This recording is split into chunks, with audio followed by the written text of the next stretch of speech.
మాతరి సమం వైద్యం కృష్ణం వందే జగద్గురుం. అస్మద్గురుభ్యో నమః. అందరికీ నమస్కారం. వాసుదేవ.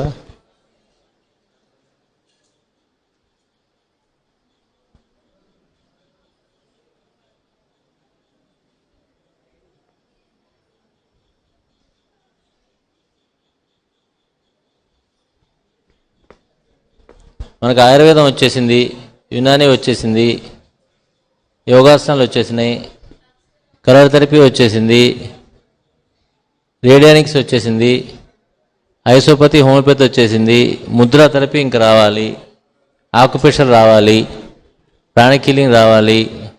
ఇది మాస్టర్ గారు ఆల్రెడీ మెడిటేషన్ చెప్పేశారు, అది వచ్చేసింది. Spiritual easing as taught by మాస్టర్కే క్వాలిటీ హీలింగ్ ఇది కొద్దిగా రావాలి, ఇది కూడా కొద్దిగా రావాలి. ఇదేంటో తెలియాలి కదా. ఇవన్నీ ఏంటంటే ఎగ్జాంపుల్, ఒక ఎలక్ట్రికల్ వైర్ తీసుకున్నాం అనుకోండి. వాస్తవా, ఎలక్ట్రికల్ వైర్ తీసుకుంటే ఎలక్ట్రికల్ వైర్లో కరెంట్ వెళ్ళేది కనపడదు. కనపడుతుందా? కనపడదు. వైర్ కనపడుతుంది. ఆ వైర్లని నరాలనుకుంటే ఆ కనపడకుండా దాంట్లోంచి ఒక ఎలక్ట్రికల్ ఛానల్ వెళ్తూ ఉంటుంది పక్కన. దాన్ని మెరీడియన్ అంటారన్నమాట. మెరీడియన్స్ అంటారు.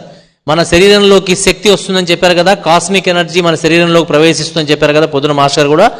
ఆ ఎనర్జీ మన శరీరంలో ప్రసారం అవ్వాలి. ఆ ప్రసారం అవటానికి నాడులు అంటారు, వీటిని మెరీడియన్స్ అంటారు. వాటి ద్వారా ఇది మన బాడీలో అన్ని ప్రదేశాలకి వెళుతూ ఉంటుంది. మధ్యలో ఎనర్జీ సెంటర్స్ అని కొన్ని ఉంటాయి. ఆ ఎనర్జీ సెంటర్సే షట్చక్రాలు మనం చెప్పుకున్నాం.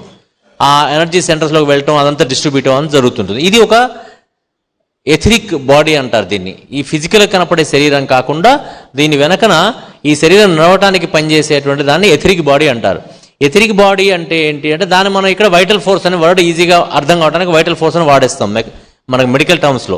ఇక్కడ ఎథరిక్ బాడీ, ఫిజికల్ బాడీ అంటే ఎట్లాంటిదంటే, మాస్టర్ గారు మనకు ఎగ్జాంపుల్ ఒకటి చెప్పారు, దూది గుడ్డ అని. దూది గుడ్డ. ఇప్పుడు మనం గుడ్డను చూస్తాం. గుడ్డ అంటే ఏదైనా బట్ట, గుడ్డ, చొక్కా అవి చూస్తాం. కానీ అదేమిటి, దాని మూలం ఏమిటి? దూది. దూది నుంచే కదా అది వచ్చింది. దూది కనపడదు మనకి. దూది ఉంటుంది దాంట్లోనే, కానీ దూది అనేది మనకి ఆ రూపాంతరం చెంది ఒక బట్టలాగా మనకు కనపడుతుంది. అది బట్టగానే చెప్పబడుతుంది. దూది దూది అని అంటే మనం ఎవరికి అర్థం కూడా కాదు. అలాగే ఈ ఫిజికల్ బాడీ బట్ట లాంటిది అయితే, దీని వెనక లోపల ఉన్న ఎథరిక్ బాడీ దూది లాంటిది. అది ఉంటేనే ఇది ఉంటుంది అనమాట. అలాగే ఐస్ క్యూబ్ ఒకటి వాటర్ గురించి కూడా చెప్పారు. వాటర్ అనేటువంటిది ఒక రూపాంతరం, ఘనీభవం చెందితే అది ఐస్ లాగా ఉంటుంది. కానీ ఆ ఐస్ అనేవరకు దానికి ఒక రూపము, దానికి ఒక ప్రాపర్టీస్ మళ్ళీ విడిగా వచ్చేస్తాయి. కానీ నిజం చెప్పాలంటే అది నీరే. ఐస్కు విడిగా ప్రాపర్టీస్ ఉంటాయి, వాటర్ ప్రాపర్టీస్ దానికి ఉండవు, దాని ప్రాపర్టీస్ దానికి ఉంటాయి. ఐస్ గడ్డ నీళ్ళలో వేస్తే తేలుతుంది. అలాగా దానికి విడిగా కొన్ని ప్రాపర్టీస్ వస్తాయి. అది కరుగుతూ ఉంటుంది, దానికి రకరకాల ధర్మాలు కొన్ని ఏర్పడతాయి. అలాగే ఈ శరీరం కూడా ఎప్పుడైతే ఆ ఎథరిక్ బాడీ అనేది ఘనీభవించి ఒక ఆకారం తీసుకుంటుందో, దీనికి కొన్ని ప్రాపర్టీస్ ఉంటాయి. ఐస్ క్యూబ్కి ఒక లైఫ్ ఉంటుంది. ఉంటుందా లేదా? వాటర్కి లైఫ్ ఉండదు. వాటర్ అలాగే ఉంటుంది. కానీ ఐస్ క్యూబ్గా పెడితే దాన్ని ఎంత జాగ్రత్త పెట్టినా ఒక రోజు కాదు ఇంకో రోజుకైనా సరే అది పోతుంది. ఎప్పటిదాకా ఉంటుంది ఐస్ లాగా? అది ఉదాహరణ ఫ్రిడ్జ్లో పెట్టారు మీరు ఒక ఐస్ గడ్డని, ఎప్పటిదాకా ఉంటుంది ఐస్ లాగా? ఎప్పటిదాకా ఫ్రిడ్జ్కి కరెంట్ ఉంటుందో అప్పటిదాకా. ఫ్రిడ్జ్కి కరెంట్ వచ్చి ఆ కరెంట్ వైర్ ద్వారా వెళ్ళి దాంట్లోపల రిఫ్రిజరేషన్ అనేటువంటి ఒక ప్రాపర్టీ నడవటం వల్ల, అందులో చల్లదనం వల్ల ఐస్ అనే ఫామ్ మెయింటైన్ అవుతుంది. అట్లాగే ఈ శరీరం కూడా పైనుంచి కనెక్షన్ ఉన్నటువంటి ఆ ఎథరిక్ కనెక్షన్ పైనుంచి ఉన్నదాన్ని మన బాడీలోకి వస్తున్నంతసేపు ఈ శరీరం ఐస్ గడ్డ లాంటి శరీరం ఇది. ఈ శరీరం నిలిచి ఉంటుంది. ఆ కనెక్షన్ పోయినప్పుడు ఈ శరీరం ఐస్ గడ్డ నీరైపోయినట్టు అయిపోతుంది. నీరైపోయి ఏమైంది? ఐస్ గడ్డ ఏమైంది? నీరైపోయి ఏమవలేదు, నీరులో కలిసిపోయింది అంతే. మనం అంతే. అదే చెప్తుంది మనకి అన్ని శాస్త్రాలు చెప్పేది అంతే. వేరే పెద్ద ఇందులో ఏం ప్రత్యేకంగా ఏం లేదు. Very simple. ఓకే. అలాగే సముద్రంలో అలని చెప్పారు. సముద్రం ఉంటుంది, అలలు వస్తూ ఉంటాయి, పోతూ ఉంటాయి, రకరకాల రూపాల్లో వస్తాయి. కానీ అలా అది సముద్రమే అలగాదు పాడగాదు అన్న అక్కడ నిలబడి అలా మనకు పట్టించుకో అంటే ఏమవుతుంది? అది లాక్కిని తీసుకెళ్ళిపోతుంది కూడా. సో కాబట్టి దానికి ఇవ్వాల్సిన ప్రిఫరెన్స్, దానికి ఇవ్వాల్సినటువంటి దానికి ఉన్న ధర్మాలని మనం ఆదరించడం నేర్చుకోవాలి. అలాగే ఈ శరీరం ఏం లేదట, ఉత్తదే అట, ఇందులో ఏం లేదట, అసలు లోపల ఉందట అనేసి శరీరాన్ని మనం నిర్లక్ష్యం కూడా చేయకూడదు. అది మనం నేర్చుకోవాల్సింది వీటన్నిటి నుంచి కూడా. అలాంటి మెరిడియన్సే ఇవి. మనకి సబ్జెక్ట్ ఇంకా మీకు ఇంట్రెస్ట్ ఉన్నటువంటి సబ్జెక్ట్ ఉంది కాబట్టి ఇవి ఎందుకు నేను చెప్పడం చేస్తున్నాను, ఇవి ముఖ్యంగా మనకి 2 సెంట్రల్ లైన్ మెరిడియన్స్ అని మెయిన్ మెరిడియన్స్ 2 ఉంటాయన్నమాట. అలాగే 12 మెరిడియన్స్ ఇంపార్టెంట్ మెరిడియన్స్, ఇవి ఇంకా చిన్న చిన్న మెరిడియన్స్ కొన్ని ఉంటాయి. వాటి ద్వారా ఎనర్జీ అంతా పైనుంచి సహస్రాల నుంచి బాడీ అంతకి వెళుతూ ఉంటుంది. అయితే ఈ మెరిడియన్స్ ఇక చేతుల్లో కూడా మనకి ఈ చేతుల్లో కూడా వాటి ఎండ్స్ ఉంటాయి. అయితే ఇంకొక చిన్న ఆలోచన వచ్చింది మధ్యలో నాకు, ఎవరి పిల్లలకైతే కానీ వాళ్ళకైనా సరే ఈ చెప్పబోయే లక్షణాలు కావాలనుకున్న వాళ్ళు చేతులు ఎత్తాలి. గ్లోరీ, మా పిల్లలకి ఇది కావాలండి. రేడియన్స్ అంటే ఎస్ఎస్ అంటే చూస్తారు, మొహం చూస్తే మంచి అదిరిపోవాలన్నమాట. ఫేమ్ అంటే కీర్తి. లాంగివిటీ అంటే ఆయుష్, ఎక్కువ కాలం బతకాలి. స్ట్రెంగ్త్ అంటే బలం. ఇవన్నీ లక్షణాలు మాకు కానీ మా పిల్లలకు కానీ కావాలనుకున్న వాళ్ళు చేతులు ఎత్తండి. చేతులెత్తి ఓపిక కూడా లేని వాళ్ళు ఉన్నారు మన దగ్గర. ఇవన్నీ మాకు కావాలి. అమ్మాయి నీకు అక్కర్లేదా? అదే పిల్లలు కావాలని ఎత్తొచ్చును. ఎవరికి ఈ లక్షణాలు కావాలనుకుంటున్నారో రై బద్ధకం వదలరా నాయన. నీకొద్దా ఈ లక్షణాలు అంటే అర్థం కాలేదా? తెలుగులో చెప్పంటావా? ఇది చాలా ఈజీగా వస్తాయట మనకి ఈ లక్షణాలంటే ఇవన్నీ మనకి ఈజీగా వస్తాయి ఒక చిన్న పని చేయగలిగితే. Right, good. దాదాపు అందరికీ కావాలి. మనస్ఫూర్తిగా కనుక ఈ పని చేయగలిగితే ఎలా చేయాలి? త్రికరణ శుద్ధిగా చేయాలన్నమాట. మన లాంగ్వేజ్ అది కదా. త్రికరణ శుద్ధిగా కనుక ఈ పని చేయగలిగితే తప్పకుండా ఇవి వస్తాయి అని ఎన్నో గ్రంథాల్లో చెప్పారు. ఈ లక్షణాలు ఉన్న వాళ్ళు చాలా మంది అంత గొప్పవాళ్ళు కూడా అయ్యారు.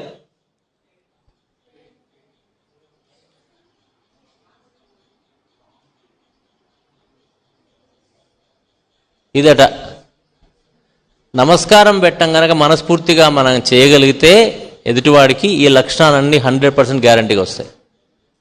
నమస్కారం అంటే ఇట్లా పెడతారు కొంతమంది.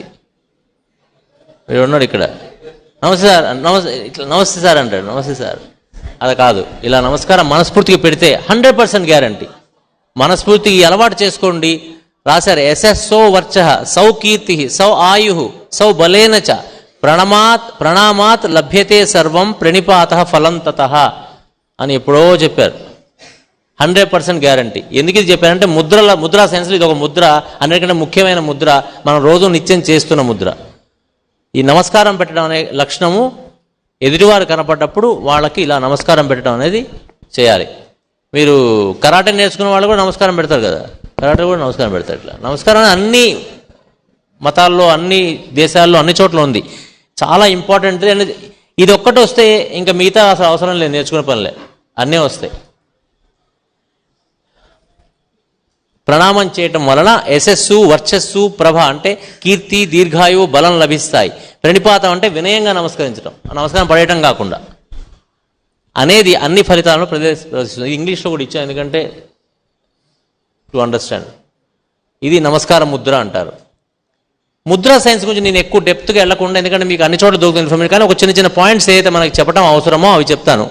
Mudras in general are actions of hands and fingers that can be performed at any time in any way, like sitting, standing, walking or traveling through. Maximum benefit can be derived by doing them in sitting posture. కాకపోతే కూర్చొని చేస్తే మంచిది. ఏ పని అయినా సరే కూర్చొని చేస్తే మంచిది. నడబడుతున్నా తిరుగుతూ ఏ పని చేసినా సరే వంటపట్టదు కదా.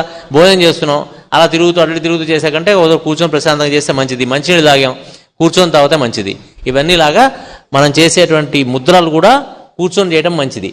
ఇవి మనకి డ్యాన్స్లో కూడా ఈ ముద్రలు అనేవి ఉంటాయి. డ్యాన్స్ వచ్చిన వాళ్ళందరికీ తెలుసు. మీకు ఎవరున్నారు ఇక్కడ భరతనాట్యం వచ్చిన వాళ్ళు?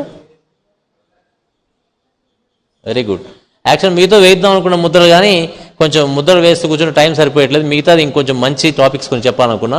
అలాగే ఈ వేళలో మనకి ప్రతి వేలికి కూడా ఒక్కొక్క తత్వానికి గుర్తు అనమాట. ఎలాగైతే మీకు ఈ జ్యోతిష్యంలో నేర్పినప్పుడు ఒక వేలకు ఒక గ్రహానికి సింబల్గా చెప్పారా?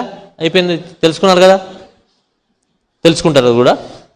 సో ఇక్కడ అగ్నితత్వము, వాయుతత్వము, ఆకాశతత్వము, పృథ్వీతత్వము, జలతత్వము, ఈ వేర్లకి సంబంధించిన ఉంటాయి, ఆ తత్వాలు ఉన్నాయన్నమాట ఈ వేర్లకి. ముఖ్యంగా ఇవన్నిటికంటే ఎక్కువ ఈ టిప్స్లో ఉంటాయి. ఇప్పుడు పాల మీద మంచిగా ఇష్టమైనది ఏముంటుంది? అన్నిటికంటే పాలలో మిగలది ఎక్కడ ఉంటుంది? పైన ఉంటుంది. అలాగే ఈ వేళ చివర్ల దీని యొక్క మొత్తం ఆ చివర్లన్నీ ఈ వేళ చివర్ల సెన్సర్ పాయింట్స్ ఉంటాయన్నమాట. సో కాబట్టి వీటిని మనం వాడుకొని మనం ఆరోగ్యంగా ఉండటానికి మనకు వస్తాయి. ఇందులో ముఖ్యము ఈ ముద్రల్ని కనీసం రోజుకు ఒక 30 నిమిషాల నుంచి 20 నుంచి 30 నుంచి అరగంట చేస్తే మంచిది.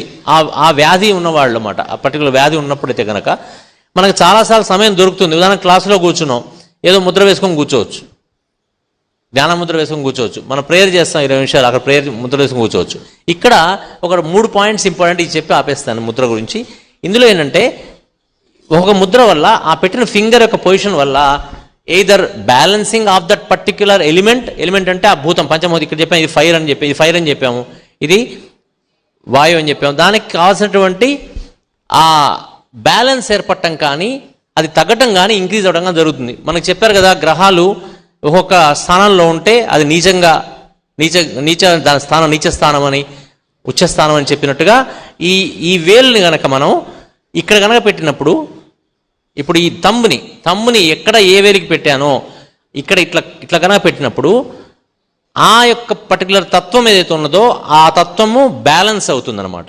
మన ఉదాహరణకి మనకి ఇంబ్యాలెన్స్ ఉన్నది ఆ తత్వంలో బ్యాలెన్స్ రావాలని వాళ్ళకి చెప్తే కనుక వాయుతత్వంలో ఇంబ్యాలెన్స్ ఉంది. వాయుతత్వం అంటే ఏంటి? పంచభూతం అని చెప్పి, మన గ్యాస్ ప్రాబ్లమ్స్ ఉన్నాయి, కొంతమందికి ఆస్థమాటిక్ ఇష్యూస్ ఉన్నాయి, ఓకే, ఇలాంటి వాళ్ళు. అలాగే కొంతమందికి మొహం నల్లగా అవుతూ ఉంటుంది, అంటే ఎండలోకి వెళ్తే అని కాకుండా కొద్ది శ్రమపడ్డా నల్లబడుతుంటారు కొంతమంది, రక్తంలో ఇబ్బంది ఉంటాయి. అలాంటి వాళ్ళు వీళ్ళందరికీ కూడా ఈ వాయుతత్వంలో ఇబ్బందులు ఉన్నాయి. వాళ్ళు దాన్ని బ్యాలెన్స్ చేసుకోవడానికి ఇలా పెట్టుకోవాలి వాళ్ళు వీళ్ళు. ఈ మిగతా 3 వేలు ఓపెన్ ఉండాలి ఎప్పుడైనా సరే, పర్టికులర్ ఫింగర్ చెప్పినప్పుడు. అలాగే దాన్ని కనుక touching the finger tip at the base of the thumb, ఆ వేలుని తెచ్చి ఇక్కడ పెడితే అప్పుడేమవుతుందంటే ఈ పర్టికులర్ వాయుతత్వం అనేది డిక్రీజ్ అవుతుంది. ఇక్కడ పెట్టినప్పుడు బ్యాలెన్స్ అవుతుంది, ఇక్కడ పెట్టినప్పుడు డిక్రీజ్ అవుతుంది. ఈ థంబ్ని తెచ్చి ఇక్కడ పెడితే అది ఇంక్రీజ్ అవుతుంది అనమాట. ఇది ఒకటి, ఈ 3 తెలుసుకుంటే ఇక్కడ పెట్టినప్పుడు అది ఇంక్రీజ్ అవుతుంది, వాయుతత్వం నాకు తగ్గింది, పెరుగుతుంది అప్పుడు.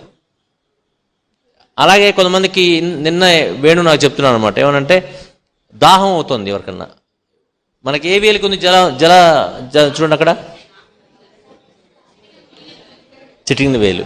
సో ఇది తెచ్చి బ్యాలెన్స్ అవ్వాలంటే ఇలా పెట్టుకుంటాం, దాహం ఉంది అది తగ్గాలంటే ఈ వేలు తెచ్చి ఇక్కడ పెట్టాలి జాగ్రత్తగా.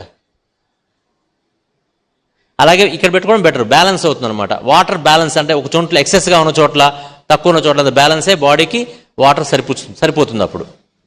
అట్లా నీళ్లు దాకుండా ఉండకండి, కాసేపు మేనేజ్ చేయడానికి. అది అమ్మా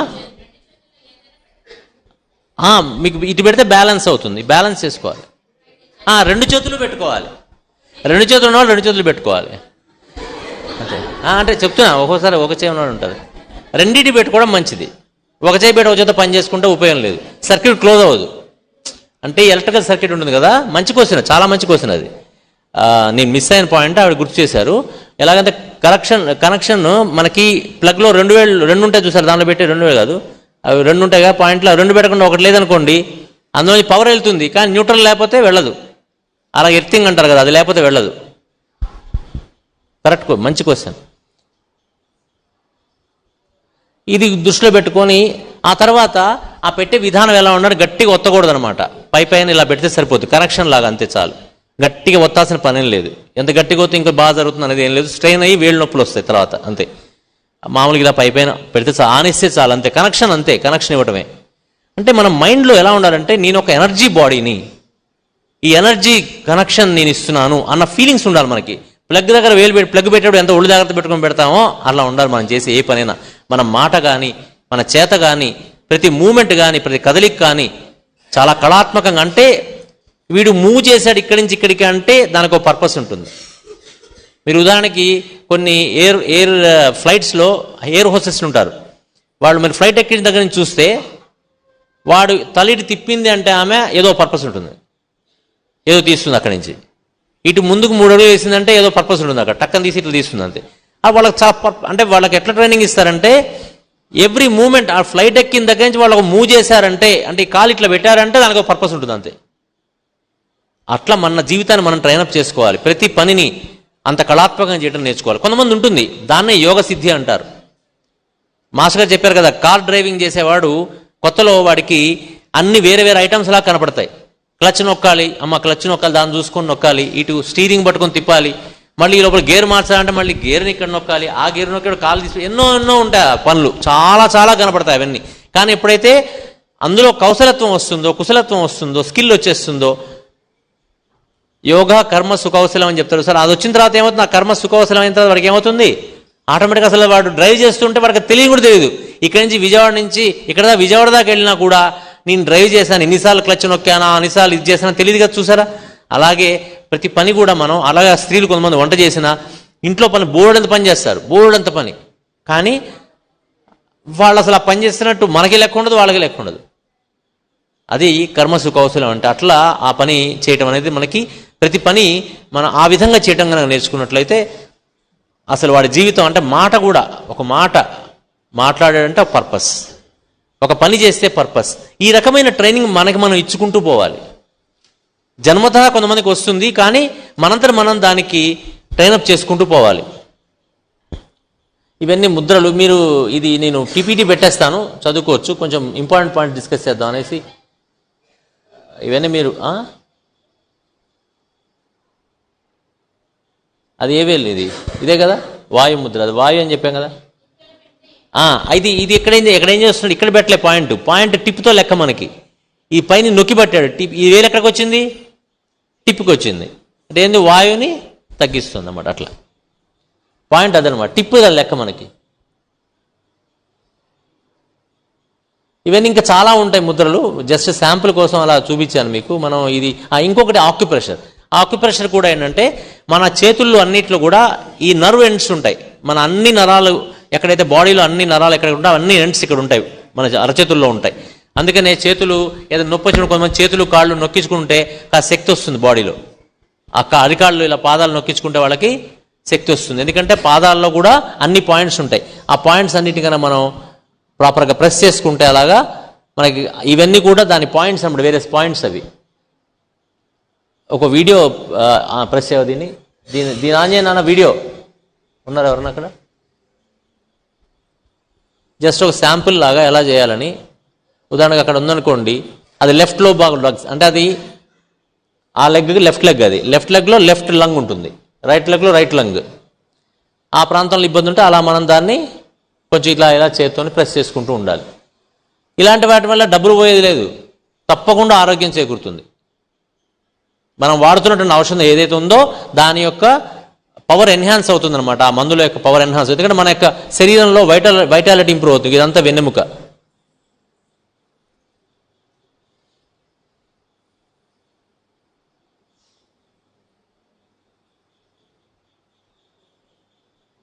ఇలాంటి చిన్నవి మనం చేసుకోవటంలో ఏమాత్రం నష్టం లేదు, చాలా లాభం అనమాట. మన డిస్పెన్సరీస్లో కూడా ఒక్కొక్క వాలంటీరు, 2-3 వాలంటీర్స్ వీటిలో తర్ఫీ తీసుకోవాలి. వాళ్ళు సెల్ఫ్ ట్రైనింగ్ చేసుకోవచ్చు. చేసుకుని వచ్చిన పేషెంట్స్కి కేషీట్ రాసిన తర్వాత వాళ్ళకున్న బాధను బట్టి వాళ్ళకి ఇచ్చేస్తుండొచ్చు ఈ లోపల.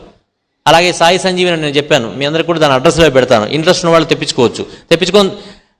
తెప్పించుకొని అది మీరు అక్కడ ప్రాక్టీస్ చేయొచ్చు. కాదు అన్నిటికీ ఇవన్నీ మెకానికల్గా చేసే పనులు కావు. ఇలాంటిది మెకానికల్ కొంతవరకు ఓకే, కానీ ఈ హీలింగ్స్ అనేవి మెకానికల్గా ఇచ్చి అందులో పెట్టని తీసామంటే అది పనిచేయదు. దాని లెక్క ఉంటుంది. ఇది మేము మాట్లాడుకున్నాం.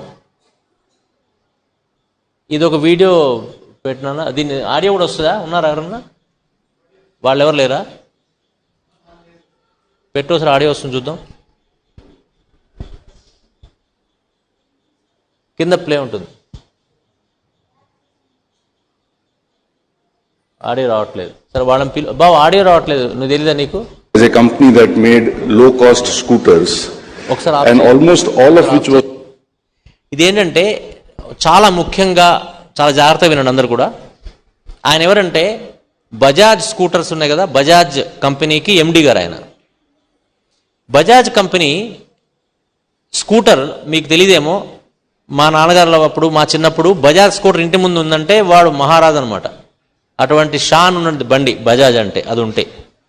ఇంకా ఆ బజాజ్ స్కూటర్ నాన్న అవన్నీ ఆడటం ఆపేసాయి, శ్రద్ధగా విను, శ్రద్ధ లేకపోతే బయటకు వెళ్ళు, ఎందుకంటే అనవసరం టైం వేస్ట్ నీకు, అందుకని. ఓకే, సో ఈ బజాజ్ స్కూటర్స్ అనేవి ఆయన జనరల్గా వ్యాపారం చేస్తారు అందరూ. కానీ కొంతమంది మన దేశంలో వ్యాపారస్తులు వ్యాపారం చేశారు, కానీ ఏ ప్రోడక్ట్ నేను చేస్తే, ఎలాగైతే తల్లి గనక నేను చేసిన కూర వండితే అది తిన్న మా పిల్లాడు వాడు బాగుండాలనుకొని ఎలా వండుతుందో అలా కొంతమంది బిజినెస్ చేసిన వాడు కూడా ఉన్నారు. అందులో బజాజ్ వాళ్ళు కూడా ఒకళ్ళు. ఆయన స్కూటర్స్ ఎలా ఉండేదంటే, నాకు స్కూటర్ కావాలంటే 3 ఏళ్ళు 4 ఏళ్ళు వెయిటింగ్ లిస్ట్లో ఉండాల్సిన పరిస్థితి కూడా ఉండేది. అంటే నేను డబ్బులు పెట్టి కొనుక్కుంటా అంటే కూడా వాడు ప్రొడక్షన్ అంతా చేయలేకపోయేవాళ్ళు అన్నమాట, ఉన్న పరిస్థితి. అయితే ఒకసారి అక్కడ చిన్న సంఘటన చెబుతున్నా, ఎలా మన జీవితాలు మనం పనిచేయాలనేది. అక్కడ ఎలా ఉంటుందంటే ప్రొడక్షన్ లైన్ ఒకచోట చాసిస్ బెల్ట్ మీద పెట్టేస్తే అది అలా మూవ్ అవుతూ ఉంటుంది, స్లోగా మూవ్ అవుతూ ఉండగానే అసెంబ్లీ చేస్తూ ఉంటారు దాన్ని చేతులతోని. ఆ రోజుల్లో అర్థమవుతుందని చెప్పింది. అలా మూవ్ అవుతూ ఉంటుంది అనమాట. ఆ మూవ్ అవుతున్నప్పుడు ఆ చివరికి వచ్చే లోపల స్కూటర్ తయారైపోయి ఉంటుంది ఆల్మోస్ట్. తర్వాత పెయింటింగ్ వేరే చోట తీసుకెళ్తారు. ఇప్పుడు కొత్త టెక్నాలజీ వేరు, ఆ టెక్నాలజీ. సో ఆయనకి బాధ ఏంటంటే, ఆయనకు అమ్మకం మీద బాధ లేదు, ఎందుకంటే ఆల్రెడీ వెయిటింగ్ లిస్ట్ 3-4 ఏళ్ల పైన ఉంది ఆయన దగ్గర. మరి వాళ్ళు ఎలా పాపం ఇబ్బందులు పడుతున్నారు స్కూటర్ లేక ఇంట్లో అనేసి ఈయన ఏం చేశారంటే, ఆ బెల్ట్ ఉంటుంది కదా తిరిగేదానికి 1 సెకండ్లో ఇంకొంచెం ఎక్కువ మూమెంట్ పెరిగి, పర్ సెకండ్ అంటారు సరే, వెలాసిటీ అంటాం కదా మనం, స్పీడ్ ఆర్ వెలాసిటీ, అది పెంచడానికి ఆయన ఏం చేశారంటే, ఒక టెక్నాలజీ అప్పట్లో ఉండేది, విఎఫ్డీస్ అంటారు, ఇప్పుడు కూడా ఉన్నాయి, అప్పట్లో కొంచెం కొత్త అనమాట. అవి తెప్పించి దానికి స్పీడ్ కొద్దిగా పెంచిపించాడు, కొంచెం పెంచాడు. అంటే ఏంటి, ఇక్కడి నుంచి అక్కడికి వెళ్ళే లోపల కొద్దిగా స్పీడ్గా వెళ్ళడం వల్ల రోజుకి ఇంకో 50 స్కూటర్లు ఎక్స్ట్రా తయారయ్యాయి. అంటే ఏంటి, 50 మందికి రిలీఫ్ వచ్చింది అక్కడ. ఆయన ఉద్దేశం అది. అంటే 50 స్కూటర్లు ఎక్కువ అమ్ముతాను అనే పాయింట్ కాదు అసలు అక్కడ. అసలు ఆయన తప్ప స్కూటర్లు లేవు అసలు. ఇక ఆయన స్కూటర్లు అమ్మితేనే కొనుక్కోవాలి మనం. సో అలా చెబితే ఆ వర్కర్స్ అందరూ, లేదు మా పని పెంచేశారు మీరు, వాడికి యాక్చువల్ ఏం పెరగదు, వాడికి ఆల్రెడీ స్కిల్ వచ్చేసింది, అక్కడ పెంచేయచ్చు. కానీ వాళ్ళకి ఏంటంటే మైండ్లో 50 స్కూటర్లు ఎక్కువ పెరుగుతున్నాయి, మన జీతం పెంచు, ఇలా అని మొదలు పెడితే వాడిని కన్విన్స్ చేసేది వేరే విషయం. బట్ అటువంటి డిమాండ్ ఉన్న కంపెనీ. కాకపోతే ఆయన దగ్గర ఉన్నటువంటి లోపం ఏంటంటే, అందరూ వినండి జాగ్రత్తగా, మన జీవితాలు ఇలా చేసుకోకూడదు. ఉద్యోగం చేసేవాళ్ళు కానీ, పిల్లల తల్లిదండ్రులు కానీ, పిల్లలు కానీ. ఆయన స్కూటర్లు అమ్ముకుంటూ వెళ్ళిపోయాడు, కానీ ఫ్యూచర్లో ఏమిటి నేను అనే ఒక R&D అనేది చేసుకోలేదు జీవితం మీద, తన యొక్క ప్రోడక్ట్ మీద కానీ జీవితం మీద కానీ చేసుకోలేదు. దానివల్ల ఏమైందంటే, ఒక స్టేజ్ ఎలా వచ్చిందంటే, ఈ స్కూటర్స్ పోయేసి బైక్స్ అనేవి వచ్చేసాయి. చాలామంది బైక్స్కి ఇంట్రెస్ట్ చూపించారు. స్కూటర్లో కొన్ని ఇబ్బందులు ఉన్నాయి, దానికి ఒక పక్కన టైర్ ఉంటుంది, దాంట్లో ఇంబ్యాలెన్స్ అవుతుందని, ఏవో చాలా ఈ చేత్తో ఊరికే ఇలా తిప్పాలని ఇవన్నీ ఇబ్బందులు ఉండి అది వద్దనుకున్నారు. సో ఇంత డిమాండ్ ఉన్నటువంటి స్కూటర్ కొనేవాడు లేకుండా అయిపోయాడు, బైక్స్ కొనేస్తున్నారు అందరూ. ఈలోగా ఆయన గారు పెద్దవారు అయిపోయి వాళ్ళ పిల్లాడికి, ఈయనకు వచ్చింది ఆ కంపెనీ యొక్క భారం. ఇప్పుడు ఈయన చేతికి వచ్చేవరకు ఏముందిరా అంటే, పెద్ద కంపెనీ ఉంది, దాంట్లో 1000 మంది ఎంప్లాయీస్ ఉన్నారు, ఒకడికి జీతాలనే వీళ్ళ ఆస్తులం ఇవ్వటం తప్ప జీతాలు ఇవ్వడానికి అక్కడ ఏమి ప్రొడక్షన్ లేదు, అది కొనేవాడు లేడు. అలాంటి పరిస్థితికి వచ్చేసింది. చూసారా, అంటే ఎంత మంచివాడి జీవితం అయినా సరే ఫ్యూచర్ ప్లానింగ్ లేకపోతే ఇలా అవుతాం అనేది ఒకటి తెలుసుకోవచ్చు దీని నుంచి కదా మనం. రెండోది, ఈయన మరి దాన్ని ఎలా రివైవ్ చేశాడు. మరి రివైవ్ చేశాడు, ఎలా చేశాడు రివైవ్ అంటే, చెప్తారు చూసారు, రవి అస్తమించని బ్రిటిష్ సామ్రాజ్యం అని ఎందుకు చెప్తారు, అన్ని దేశాల్లో వాడున్నాడు కాబట్టి అసలు సూర్యుడు అస్తమించడం ఉండదట. అంటే అర్థమవుతుంది కదా కారణం, ఎక్కడో చోట సూర్యుడు ఉంటాడు కదా. అలాగా ఈయన అదే మాట వాడాడు. నా స్కూటర్లు ఎన్ని కంట్రీస్లో ఉన్నాయంటే, సూర్యుడు అస్తమించే పని లేదు, మా అన్ని కంట్రీలు నా స్కూటర్లు ఉన్నాయి. ఎప్పుడు ఈయన చేసిన తర్వాత ఈయన ఎలా చేశాడు తెలుసా అసలు అది, ఆ రివైవింగ్ ఎలా చేశాడంటే, హోమియోపతి ప్రిన్సిపల్స్ అప్లై చేశాడు ఆయన ఫ్యాక్టరీలో. చేసి ఆ కంపెనీని ఇప్పుడు 179-180 కంట్రీల్లో ఆ స్కూటర్ అమ్ముడుపోతుంది. ఇప్పుడు కాదు అది, ఇప్పటికి ఇంకా 8 ఏళ్ల క్రితం మాట చెప్తున్నాను నేను. ఆయన చేతికి వచ్చినప్పుడు 8 కూడా 10-12 ఏళ్ల క్రితం మాట. అప్పుడే ఆయన ఆలోచన చేసి ఏం అప్లై చేశాడు ఆయన ఫ్యాక్టరీకి, ఆయన కంపెనీకి, ఆయన ప్రిన్సిపల్కి, ఆయన అన్నిటికి కలిపి ఏం అప్లై చేశాడంటే, హోమియోపతి ప్రిన్సిపల్స్ అప్లై చేశాడు. ఆయన వెరీ గుడ్ హోమియోపతి అనమాట, ఆయన ఇంజనీర్, కానీ హోమియోపతి బాగా ఇంట్రెస్ట్ చిన్నప్పటి నుంచి. హోమియోపతి కాలేజీలో ఆయన లెక్చర్ ఇచ్చింది విన్నా నేను, చాలా బాగా లెక్చర్ ఇచ్చాడు. ఎందుకు మీరందరూ ఇలా మల్టిపుల్ రెమెడీస్ ఎందుకు వేస్తున్నారు, అలా వేయకూడదు కదా, ఒక రెమెడీ వేసి వెయిట్ చేయాలి కదా అంటూ చాలా బాగా చెప్పాడు లెక్చర్ ఆయన.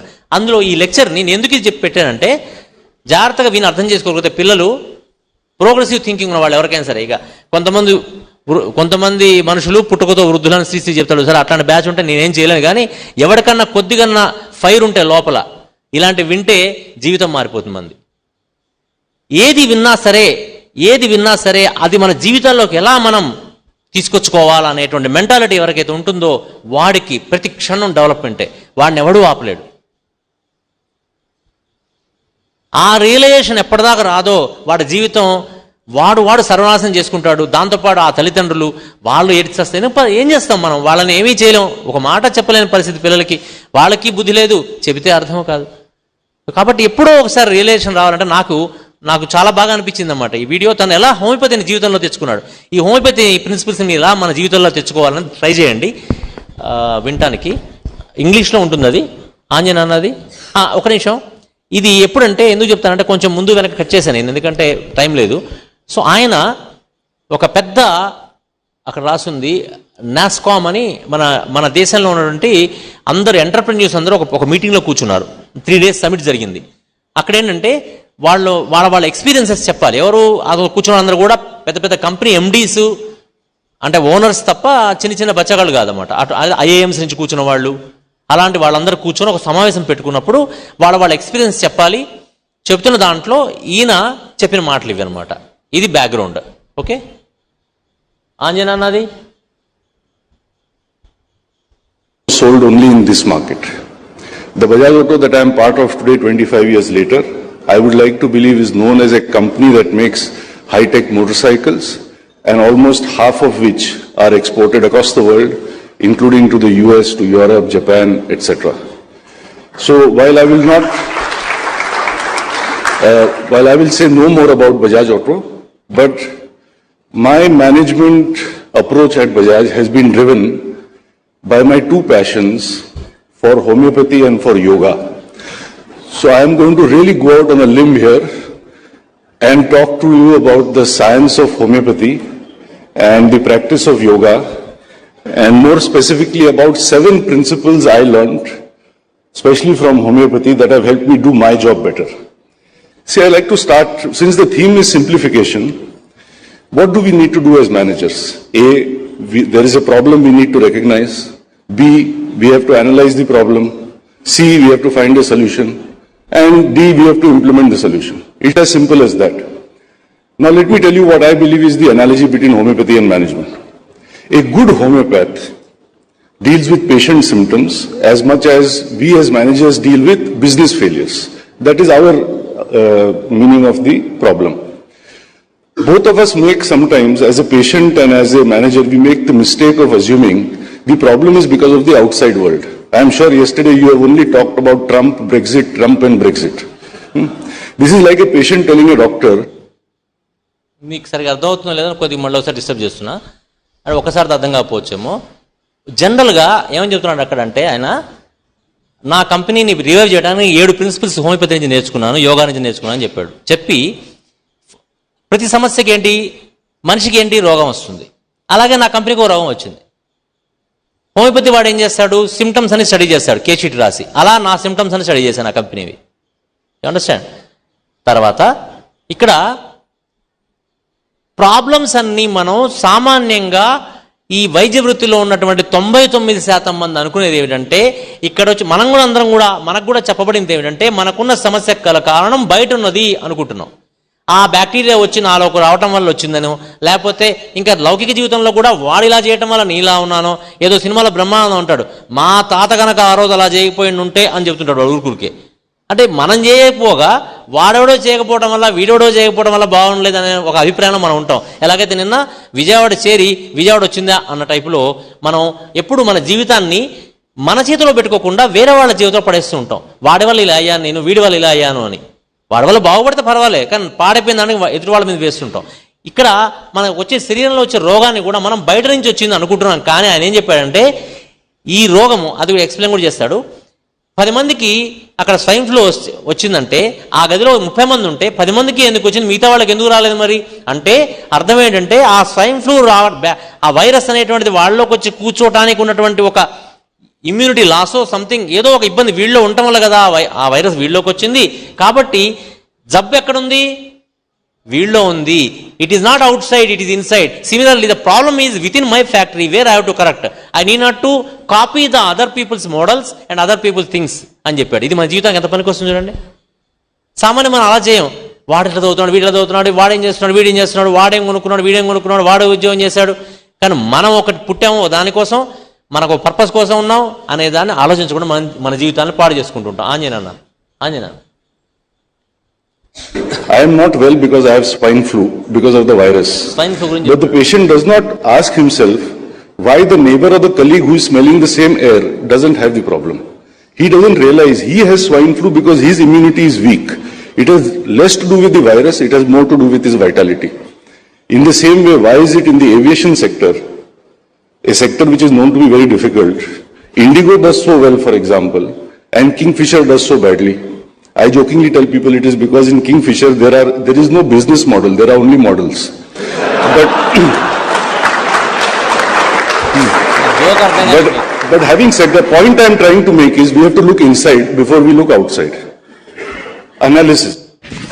ఇది అడ్వర్టైజ్మెంట్ వచ్చింది. equity में invest कर, growth का है chance. 1 second. అదే నువ్వు ప్లే నొక్కు. There is a concept called the three-legged stool with which the homeopath tries to understand the patient, because he is not trying to solve the symptom, he is trying to heal the patient. So he looks at his mental emotional condition, he looks at his general condition, and then he looks at the specific symptom. We also have to do that as managers. Symptom I study think మొత్తం too often చెప్తున్నా. we take a one-dimensional view. We only look at the customer, or only look at the competition, or only think about ourselves and forget the marketplace. It doesn't work like this.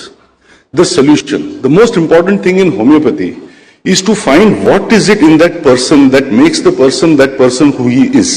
In other words, what does he have in uncommon with others, not what he has in common with others. I think that should be, as Shireen said, the purpose of every business to ask ourselves, what is unique about us?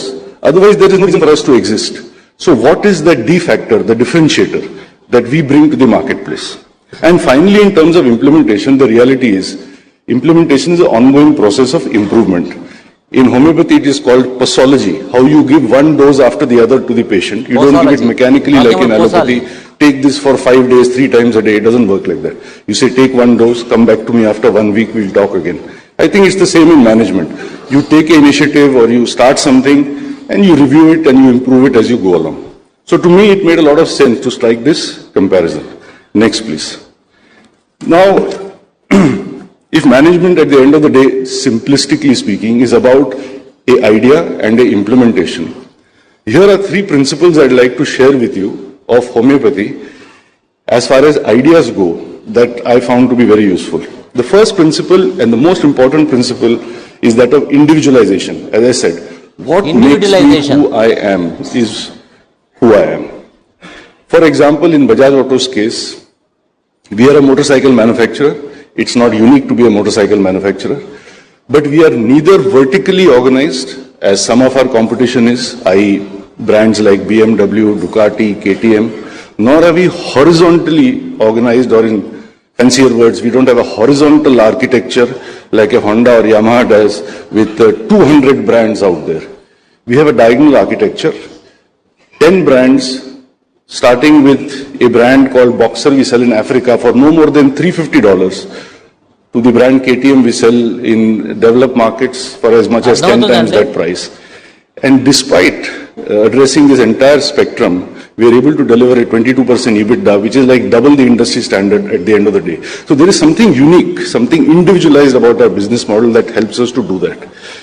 Which means that an idea that is good for Honda or TVS is no good for me. Just as something that is good for Pepsi is no good for Coke, or something that's good for Infosys is no good for TCS, especially in recent times. This is very, very important. You know, I think often when managers think about ideas, I think మీకు పూర్తిగా సరిగా అర్థం కావట్లేదు అనిపిస్తుంది. నేను video పంపుతాను, జాగ్రత్త చూడండి. యాక్చువల్గా ఆయన టోటల్ హోమియోపతి ప్రిన్సిపల్స్ మొత్తాన్ని పోసాలజీ చెప్పాడు. అంటే ఒక డోస్ వేస్తాం, వేసిన ఎలా అని తర్వాత కూడా మళ్ళీ ఇంకొక స్లైడ్స్ చేశాను, దాంట్లో కూడా వస్తుంది ఈ టాపికే. జస్ట్ ఇది వేరే 25 years ago was known as a company that made low cost introduction to core principle of life. ఇక్కడ homeopathy fundamentals help us in parenting in బెట్స్ వే. మనం హోమియోపతి తెలియటం మనకు కాదు కావాల్సింది, ఆ హోమియోపతి ప్రిన్సిపల్ మన నిజ జీవితంలో తెచ్చుకోవచ్చు. మనకున్న ప్రతి సమస్యకి సొల్యూషన్ హోమియోపతి ప్రిన్సిపల్లో ఉంది. ఎందుకంటే అది ప్రకృతి ధర్మాలను బట్టి ఆధారపడి ఉందన్నమాట. అది మన మైండ్ సెట్ని బట్టే తయారైంది అది. కాబట్టి మన అన్ని సొల్యూషన్స్ ఉంటాయి. చాలా జాగ్రత్తగా, చాలా ఇంట్రెస్టింగ్గా కాయినింగ్ చేశాను ఇవి. ఇండివిజువలైజేషన్ అక్కడ చెప్పాడు ఆయన. మనకి హోమియోపతిలో ముఖ్యమైన ప్రిన్సిపల్ ఏంటంటే ఇండివిజువలైజేషన్ అంటారు. అంటే ఏంటంటే వాడిని పక్కకు తీసిపోయి మాట్లాడటం కాదు ఇండివిజువలైజేషన్ అంటే. ఇండివిజువలైజేషన్ అంటే అర్థం ఏంటంటే వేరే వాళ్ళకి భిన్నంగా వీళ్ళలో ఏమి లక్షణాలు ఉన్నాయి. ఉదాహరణకి జ్వరం వచ్చింది, తలనొప్పి వచ్చింది అనుకుందాం. ఈ తలనొప్పి వచ్చిన వాడికి ఏమున్నాయి తేడాలు చూస్తే ఒకడు అంటాడు సుతితో పగలగొట్టినట్టుగా ఉందండి నా తలనొప్పి అంటాడు. ఇంకొకడు అంటాడు నాకు ఎడం పక్కనే వస్తుందండి, ఒకడు కుడి పక్కనే వస్తుందండి, నేను వెలుతురు చూడలేకపోతున్నాను, నాకు ఇది లాగేస్తుంది, ఒకటి వామిటింగ్ సెన్సేషన్ వస్తుందని ఇంతమంది ఇన్ని రకాలుగా చెప్పారు. అందరి వ్యాధి పేరేంటి? తలనొప్పి. తలనొప్పి అనే విషయంలో కామన్ వీళ్ళు, కానీ వీళ్ళందరి లక్షణాల విషయంలో వీళ్ళందరూ ఏదో ఒక చోట అన్కామన్ అయిపోయారు. దీన్నే ఇండివిజువలైజేషన్ అంటాం.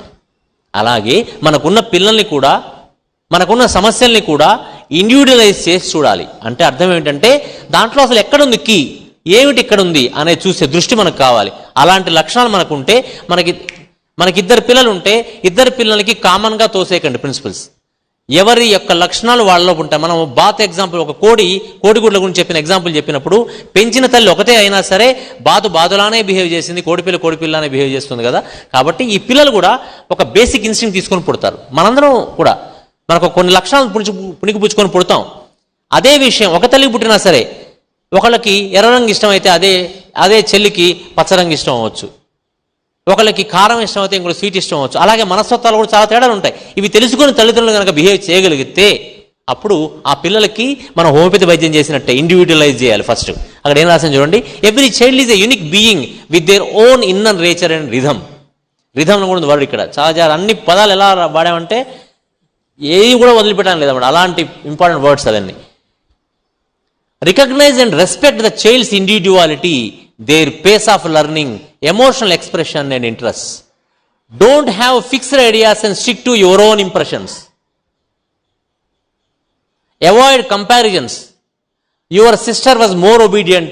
Why can't you like so? అని మనం అంటాం కానీ మన పిల్లల్ని, లేకపోతే మనకు ఒకతే కూతురైతే కనుక పక్కింటి అమ్మాయి బాగుందనో, వాళ్ళు ఎందుకు బాగాలేదు, నువ్వెందుకు అలా చేయలేకపోతున్నావనో, లేకపోతే నువ్వు బాగా చేస్తున్నావు వాళ్ళు బాగా చేయట్లేదనో, అది కూడా తప్పే. Observe and support the child's inborn temperament, artistic, introverted, curious, willful, etc. Unbiased observer ఉండాలి మనం. అంటే వాళ్ళలో ఈ స్కిల్స్ ఉండొచ్చు. మన ఎందుకు చెప్పారంటే పేషెంట్లో కూడా ఇలా చూడాలి మనం. పేషెంట్స్లో కూడా సేమ్ అప్లై అవుతుంది. ఒక్కొక్కళ్ళు ఒక్కొక్క రకంగా వస్తారు మన దగ్గరికి. ఇక్కడ ఆ చైల్డ్ అనే పేరు తీసి పేషెంట్ని పెడతారు అంతే, అది హోమియోపతి అయిపోతుంది. అవునా కదా డాక్టర్ గారు? ఎస్. అన్బయాస్డ్ అబ్జర్వర్గా ఉండాలి తల్లిదండ్రులు అయినా సరే. మనం ఓనర్షిప్ తీసుకుంటాం. చాలా మంది తల్లిదండ్రులు ఏమంటారు, నాకు పుట్టాడు నా ఓనర్షిప్ తీసుకుంటారు, ప్రేమ వల్ల. కానీ అక్కడ జాగ్రత్తగా ఉండాలి. Be a silent unbiased observer of your child's behaviour and his natural traits since their birth. Be open to understand their inner feelings and expressions. Like a homeopath who reads supple signs, a parent should pick up non-verbal cues, ante body language, facial expressions, eye contact and tone of voice. If observe cheyandi pillalvi. Use your this awareness to support rather than control. Don't control them, support them. Holistic observation mali ikkada. Suppression. హోమియోపతిలో మనకు చెప్తారు, ఏది suppress చేసినా అది పెద్ద వ్యాధిగా బయటకు వస్తుంది. Skin problem suppress చేస్తే అది ఆస్తమాలాగా అవ్వచ్చు, లేకపోతే ఆటోఇమ్యూన్ డిజార్డర్ అయిపోవచ్చు, కీళ్ళవాతం అయిపోవచ్చు, హార్ట్ ప్రాబ్లమ్స్ రావచ్చు ఒక్కోసారి, కిడ్నీ ప్రాబ్లమ్స్ రావచ్చు ఒక్కోసారి, అల్సరేటివ్ కొలైటిస్ రావచ్చు ఒక్కోసారి. సప్రెషన్ చేసామా దానికి పక్కా అవుట్కమ్ ఉంటుంది. అది ఎలాంటిది ఉంటుంది? ఇట్ విల్ మెహంగా బహుత్ పడతాయో. మెహంగా బహుత్ పడతాయంటే అది బాగా చాలా కాస్ట్లీ అవుతుంది అన్నమాట. దాని ఇబ్బంది ఎక్కువ ఉంటుంది. సప్రెషన్ చేసిన చిన్నదే కానీ దాని output will be very Bhayankar. ఇక్కడ చెప్పాను మీకు ఊడ్చిన చెత్త గురించి చెప్పినప్పుడు ఎక్స్ప్లెయిన్ చేసి గుర్తుందా కదా అలా. So suppression, avoid suppression, encourage expression, ఇది important. Suppression always leads to disturbance of inner forces, vital force, not only in homeopathy but also in our daily life. Expression is essential for balance. Encourage the child to speak their mind, express emotions, ask questions. Questions ఎలా అడగాలని చెప్పుకున్నాం మనం, గుర్తుందా మీకు? మనం పిల్లల్ని why అని అడగాలని చెప్పాం. Suppressing emotions like fear, grief, anger can lead to inner disharmony later in life. ఇది ఎలా ఎగ్జాంపుల్ చెప్తాను. ఒకసారి అనంతకృష్ణ గారి దగ్గరికి ఒక కేసు వచ్చింది. ఆవిడకి 2 కళ్ళు కనపడవు. ఓకే, ఆమె 2 కళ్ళు కనపడవు, స్ట్రక్చరల్గా కన్ను బరాబర్ ఉంది. బరాబర్ అంటే బాగానే ఉంది. ఎయిమ్స్లో వాళ్ళు కేసు చూస్తున్నారు. ఎయిమ్స్ ఢిల్లీలో, ఇప్పుడంటే ఎయిమ్స్ అన్ని ఊళ్ళో పెట్టారు, అప్పుడు ఢిల్లీలోనే ఉండేది. ఆ చూసినప్పుడు వాళ్ళు, అమ్మ నీకు అందులో ఏం కనపడట్లేదు, ప్రాబ్లం లేదు కానీ but we are researching on your eyes, మేము రీసెర్చ్ చేస్తున్నాం, మీ అందరం చూస్తాం, మీకు ఎలా హెల్ప్ జరుగుతామని చెప్పారు. అంటే వాళ్ళు చేతులు ఎత్తేసారని అర్థం. సో అందరూ తిరుగుతున్నా ఎవరో చెప్పారట, ఇక్కడ మా శ్రీకే గారు, ఎక్కడ కృష్ణమాచారి గారు డిస్పెన్సరీ ఉంటుంది, అక్కడికి వెళ్ళి చూడండి అని. ఎవరు అంటే ఇష్టంగానే వచ్చి, ఇంత పెద్ద డిస్పెన్సరీ పోతే పెద్ద హాస్పిటల్ తిరిగితే రాని ఏమొస్తుంది, అందులో హోమియోపతి గోళీలతో అంటే ఎవరికి పెద్ద నమ్మకం ఉండదు. సరే వచ్చారు. ఇక్కడ ఏం చేస్తారు, ఫస్ట్ కేస్ షీట్ తీసుకున్నారు. ఎందుకు తీసుకున్నారు? ఇండివిజువలైజేషన్. అక్కడ ఇండివిజువలైజ్ చేయాలి వాళ్ళని. అంటే ఎట్లా వీళ్ళు ఎందుకు వచ్చింది, కాజేషన్ ఫ్యాక్టర్ పట్టుకున్నారు. పట్టుకోగా ఆ కేస్ షీట్లో ఏం దొరికిందంటే ఆయనకి, ఆవిడికి పెళ్ళి అయింది 18 ఏళ్ళకి. పెళ్ళైన దగ్గర నుంచి సప్రెస్డ్ గ్రీఫ్ ఉంది ఆమెకి. గ్రీఫ్ అంటే తెలుసా, దుఃఖము. ఆమెకి దుఃఖం ఉంది అత్తమామలతోని.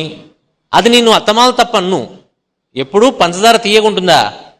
ఎప్పుడు ఉండదు. ఎప్పుడు ఉంటుంది? నాలుగు మీదే తీయగుంటుంది. ఇక్కడ నేను అత్తమామలు తప్పనట్లేదు, ఈవిడ తప్పనట్లేదు. అది నేను సపోర్ట్ చేయట్లేదు అనుకోకండి. అది పాయింట్ ఏదైనా కావచ్చు కాక, ఈవిడ మొత్తం వాళ్ళకేమో తెలియదు, మనకి వీళ్ళ గురించి మనం మాట్లాడుతున్నాం ఇక్కడ.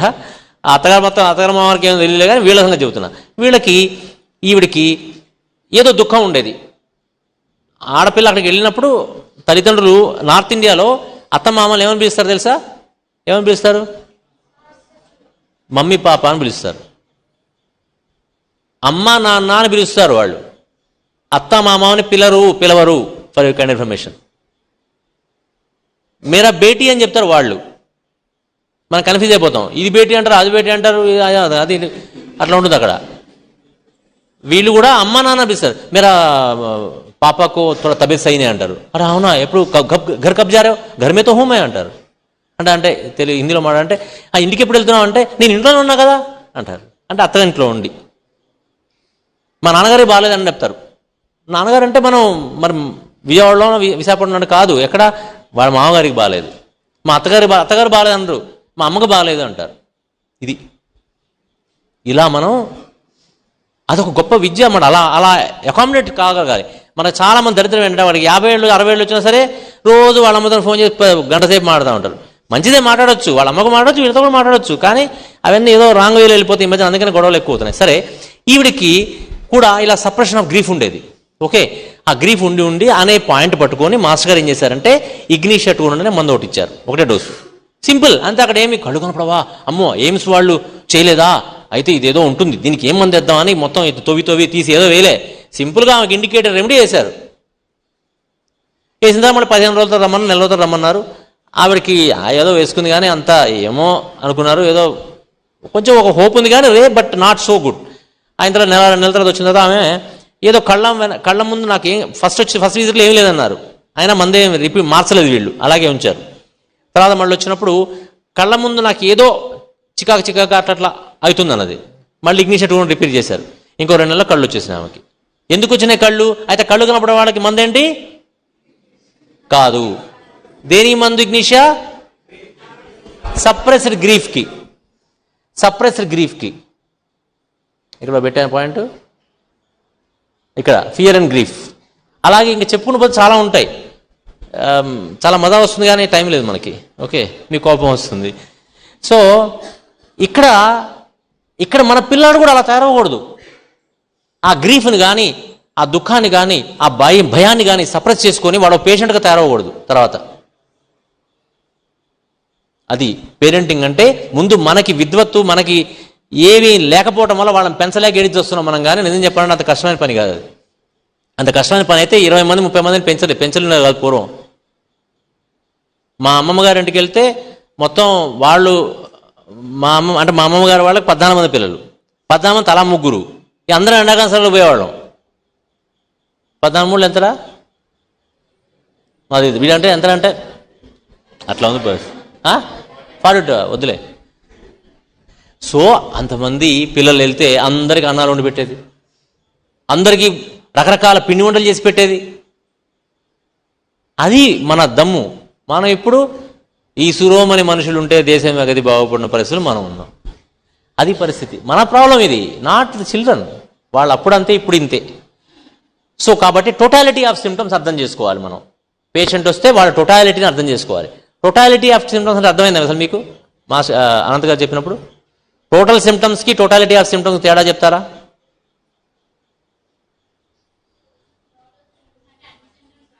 ఓకే,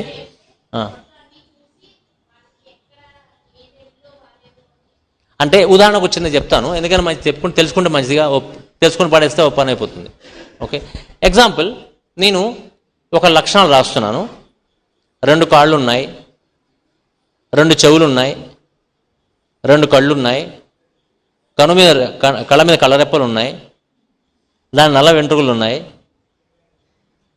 ముక్కు ఉంది, దానికి 2 రంధ్రాలు ఉన్నాయి, నోరు ఉంది కానీ దానికి ఒకటే రంధ్రం ఉంది, నోరు ఓపెన్ చేస్తే 32 పళ్ళు ఉన్నాయి, అవి తెల్లగా ఉన్నాయి, 4 పచ్చగా ఉంది, ఎర్రగా ఉంది, ఎవరు రాసా. దీన్ని బట్టి మనం, ఇవన్నీ టోటల్ సిమ్టమ్సే, దీన్ని బట్టి మనకేమైనా అర్థమవుతుందా వీడేంటనేది? ఇప్పుడైతే మొత్తం మీద అర్థమైంది ఏంటంటే ఇది మనిషి ఏమో అని అర్థమైంది, కానీ ఇంకా మనిషి అని చెప్పలేము. ఇలాంటి లక్షణాలు జంతువులకు కూడా ఉంటాయి. సో అన్న దాని కింద రాసా 2 కాళ్ళు ఉన్నాయని రాసా, అమ్మయ్య వీడు మనిషిరా అంటే ఈ సకల కోటి జీవరాశుల్లోంచి 33,000 జీవరాశులు అన్నారే, అందులోంచి ఒక మనిషిని అర్థమైంది. కానీ ఆడా మగ తెలియలే కదా. అప్పుడు అనేది రాస్తూ 2 కాళ్ళు ఉన్నాయి, 2 చేతులు ఉన్నాయి, దానికి 10 వేళ్ళు ఉన్నాయి, ఈ చేతికి 10 వేలు, ఆ చేతికి 10 వేళ్ళు, వేడి పొడుగున్నాయి, కొన్ని పొట్టుకున్నాయి, అని రాసా. ఏమన్నా ఉపయోగపడుతుంది మనకి? సిమ్టమ్సే. ఇంకొకటి రాశాను, ఆమె మధ్య మధ్యలో జడని విసురుతోంది అని రాసా. అనగానే అంటే జడని ముందుకు వెనక్కి వేస్తుంది అన్న. అది ఈ రోజులు ఆడ మొగాడు కూడా జడలు కప్పిస్తున్నారు, వేరే విషయం. కానీ జనరల్గా అనగానే ఏమర్థమైంది మనకి? ఇప్పుడు ఆడపిల్ల అని అర్థమైంది. అంటే ఏంటి? Totality of the symptoms, totality, వీటన్నిటి యొక్క మొత్తం సమాహారము ఏమిటి? ఒకటే. ఏమిటది? ఆడపిల్ల. సింపుల్. ఆడపిల్ల అని చెప్పడానికి ఏమైనా రాసినట్టు ఉందన్నమాట. అది టోటాలిటీ ఆఫ్ సిమ్టమ్స్ అంటే. అలా అర్థం చేసుకోవాలి. అర్థమైందా? ఇది ఇలాంటి టోటాలిటీ పట్టుకోవాలి పిల్లాడిది. వాడి టోటాలిటీ అసలు ఏంటి, ఎందులోకి వస్తాడు వీడు అనేది. తర్వాత ఫస్ట్ ప్రిస్క్రిప్షన్ దెన్ అంటే ఇక్కడ ఏంటి వాడుతున్నాం అంటే, ఇది హోమియోపతి. హోమియోపతిలో ఏం చేస్తారు? ఒక మందే వేస్తాం ఫస్ట్. అలాగనే ఎవడైనా మందే చేయొచ్చు. వేస్తే వాడు తర్వాత ఏ మొహం పెట్టుకొస్తాడా అనేది ఇంపార్టెంట్. ఫస్ట్ ఐటమ్ ఎవడో వేసేస్తాం. ఫస్ట్ వచ్చినప్పుడు ఏమంటుంది, రెండోసారి వచ్చినప్పుడు వాడు ఏమనొచ్చు? ఒకటి తగ్గిందనొచ్చు, లేదా ఒకటి తగ్గలేదనొచ్చు, పెరిగిందనొచ్చు, కొత్త వచ్చాయనొచ్చు, కొంచెం తగ్గిందని అనొచ్చు, ఎన్నో కాంబినేషన్స్తో రావచ్చు. వాడు ఫస్ట్ వేసిన బాగానే వేసేస్తాం, రెండోసారి అప్పుడు ఏం చేయాలో అర్థం కాదు. అదే అభిమన్యుడు కదంటే, వాడు ముందు తెలుసుకుని వేసేసి దుకాణం పెట్టాడు, వాడు రెండోసారి వస్తే ఏం చేయాలో అర్థం కాదు. కొంతమంది రెండోసారి ప్రతిసారి కూడా మొదటిసారి వచ్చినట్టు మంది ఇస్తుంటారులే, అంటే సంబంధమే ఉండదు ఒకదానికోటి. Just as in homeopathy, we don't repeat the same medicine or doses. We need to take care that we stop repeated instructions to the child on the same thing. ఎలాగైతే హోమియోపతిలో వచ్చిన వాడికి అదే మందు కొట్టుకుంటూ వెళ్ళం కదా, దేని బట్టి ఆధారపడి ఉంటుంది? ఆ మందు ఉన్న సిమ్టమ్స్, కండిషన్స్ ఎలా ఉంది దాన్ని బట్టి ఆధారపడినట్టుగా మనం పిల్లాడికి చెప్పింది చెప్పి అదే చెప్తాను అని చెప్పడం మానేయాలి. Once a dose is given as a first prescription, for the second prescription, we many a times need not to give any medicine. Sometimes the same medicine and potency, sometimes same medicine at an increased potency, sometimes need to change the medicine, sometimes to complement the medicine, sometimes an anti-miasmatic remedy. Similarly, the way we have to handle the children, we should understand the strategy. Complementary medicine అంటే అర్థం ఏంటంటే, ఉదాహరణకు ఒక మందు వేసిన తర్వాత ఆ వ్యాధి మందు వేసినప్పుడు తగ్గుతుంది అన్న, వినండి, మందు వేసినప్పుడు తగ్గుతుంది, మళ్ళీ వస్తుంది, తగ్గింది, వచ్చాడు, మళ్ళీ వస్తుంది, కొన్ని రోజులు పోయిన తర్వాత మళ్ళీ అదే మందు వేస్తాం, తగ్గుతూ ఉంటుంది, మళ్ళీ వేసినప్పుడు వస్తూ ఉంటుంది. అప్పుడు వాడికి కాంప్లిమెంటరీ మందు ఏమంటారు అంటే, అర్థం ఏంటి? ఇచ్చిన మందుకి కాంప్లిమెంటరీ మందు. ఉదాహరణకి ఎకోనైట్ అనే మందు ఉంటే కనుక వాడికి జ్వరం వస్తూ ఉంటుంది, ఎకోనైట్ వేస్తే తగ్గిపోతూ ఉంటుంది. కానీ ఊరికే ఆ జ్వరాలు వస్తూ ఉంటాయి, ఎకోనైట్ వేస్తే తగ్గుతూ ఉంటే వాడికి సల్ఫర్ అనే మందు ఒక డోస్ వేస్తే తట్టి అప్పుడు రావడం మానేస్తుంది. సల్ఫర్ని ఎకోనైట్కి కాంప్లిమెంటరీ రెమెడీ అంటారు. అలాగే వాడు ఉదాహరణకు మంచి పని చేశాడు, వాడు ఏం చేస్తాడు? నాన్న నీ చేశా అంటాడు, బాగా చేశారా అంటాం. మళ్ళీ కాసేపు మళ్ళీ వస్తాడు, నాన్న నీ చేశారా అంటాడు. 10 సార్లు చెబుతుంటాడు. ఎందుకు చెబుతున్నాడు? వాడు ఎప్పుడు మానేస్తాడు? జేబులోంచి ఒక చాక్లెట్ తీసుకోరా గుడ్ బాయ్ అనేవాగానే వెళ్ళిపోతాడు. దాని పేరు ఏమంటారు? కాంప్లిమెంట్. అలా కాంప్లిమెంట్ ఇచ్చి చాలా రోగాలు తగ్గిపోతాయి. సో కాంప్లిమెంట్ ఇవ్వడం నేర్చుకోవాలి. ఎలా ఇవ్వాలి? అనవసరంగా కూడా ఇవ్వకూడదు. వాడికి ముందే వీడికి ఎట్లా మళ్ళీ వస్తుంది ముందే కాంప్లిమెంట్ ఇచ్చేసావు అనుకో, వాడు అహోదయ చేయడిగా. నువ్వు అదే చాలా జాగ్రత్తగా ఉంటాయి. ఇవన్నీ కూడా హోమియోపతిని నేర్చుకోవచ్చు. హోమియోపతి అందుకనే ఆగ్రహం చదువుకుని జాగ్రత్తగా మాస్టర్ లెక్చర్స్ వింటే పిల్లగాళ్ళ మీద అదే వస్తుంది. మనం పిల్లగాడు పుట్టిన తర్వాత అంతా అయిపోయిందా అప్పుడు చదువుతాం, అబ్బా మళ్ళీ పుడితే బాగుండు అనిపిస్తుంది మనకి. అప్పటికి అన్ని కనెక్షన్లు కట్ అయిపోయి ఉంటాయి. Okay, what is spiritualism and service as life? ఎందుకు ఇవన్నీ చెప్తున్నానంటే అండి, ఇవన్నీ లక్షణాలు మనలో లేకుండా హీలింగ్ మెథడాలజీ మన చేతిలో ఉన్నా అది 2 రోజులు పనిచేస్తుంది మందు కానీ 3 రోజులు పనిచేయదు. మన లోపల ఆ బేసిక్ నేచర్లో మార్పు రావాలన్నమాట, అప్పుడే అవి పనిచేస్తాయి. అది హోమియోపతి అయినా సరే. Spiritualism is just not following daily rituals religiously, but it is to be applied in every walk of our life. Spiritualism is being connected with our higher self and also the higher self of our being, our fellow beings, that is looking beyond the matter.